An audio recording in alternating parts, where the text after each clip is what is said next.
श्री दाम नाम के एक भक्त थे, वो बड़े करुणाशील थे, तो वो बादशाह के खजांची थे। तो जैसे कोई गया हो, महाराज मैं गरीब आदमी हूँ, बेटी का ब्याह है, तो खजाने से वो दे देते। यद्यप चाहिए कि राज आज्ञा लेकर खजाने से दें, पर राज आज्ञा चूंकि वो इतना दयावान करुणावान तो था नहीं कि सब गरीबों के लिए वो आज्ञा कर दे, तो इसलिए वो कर देते थे। धीरे से काजी को पता चला, जांच हुई तो बात पक्की मिली और उन्होंने स्वीकार किया कि हम बिना राज आज्ञा के खजाने से हम दे देते हैं, तो ये अपराध बनाना। तो उनको राजा ने, बादशाह ने फांसी की सजा सुनाई, तुम्हें फांसी दे। और बड़े भक्त, भगवान का भजन करने वाले, बड़े करुणा में वो मुस्कुरा दिए। जब फांसी की आज्ञा हुई तो मुस्कुरा दिए। विट्ठल भगवान आराध्य देव थे, तो कहा जैसी विट्ठल की कृपा।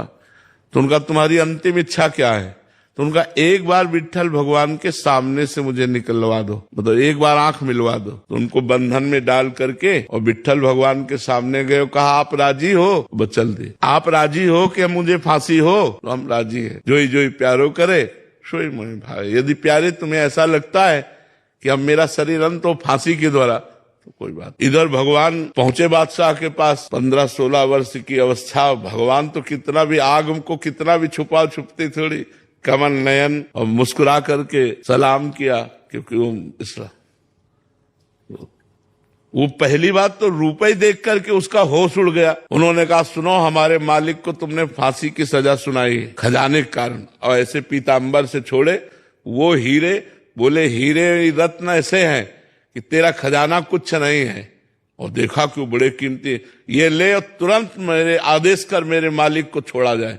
बोले मालिक? बोले श्रीराम मेरा मालिक है, मैं उनका नौकर हूँ। तो बोले श्रीराम ने तो कभी बताया नहीं, बोले इतने गुप्त है कि पूछो मत, हमने मना किया कि तुम्हारी नौकरी न करे। तुम्हारे पास ऐसे खजाने में है ही नहीं रत्न और हीरे जैसे हमारे मालिक के पास है। अब वो तुरंत आदेश करने में लगा, जाओ तुरंत उनको रोको। वो बद स्थान की तरफ ले गए, कहीं उनको फांसी न दे दी जाए। तो घुड़सवार दौड़े, उनको रोक। इतने में भगवान अंतर ध्यान होगा। अब वो पागल बादशाह कहाँ गया हो, कहाँ गया? श्री राम को बादशाह हाथ जोड़कर बोले एक बार अपने नौकर की दर्शन करा दो, दीदार करा दो। बोले हमारे को नौकर? हम तो आपका नौकर है। बोले नहीं, उसका नाम बिट्ठू था, बिट्ठू बोला था, और वो इतनी अवस्था का लगभग था, और ये हीरे देकर। तो उनके आंखों में आंसू आ गए। अरे बोले ये नौकर नहीं, अखिल ब्रह्मांडों के मालिक भगवान विट्ठल हैं, जो हमारी रक्षा के लिए आपके सामने ऐसे आए थे।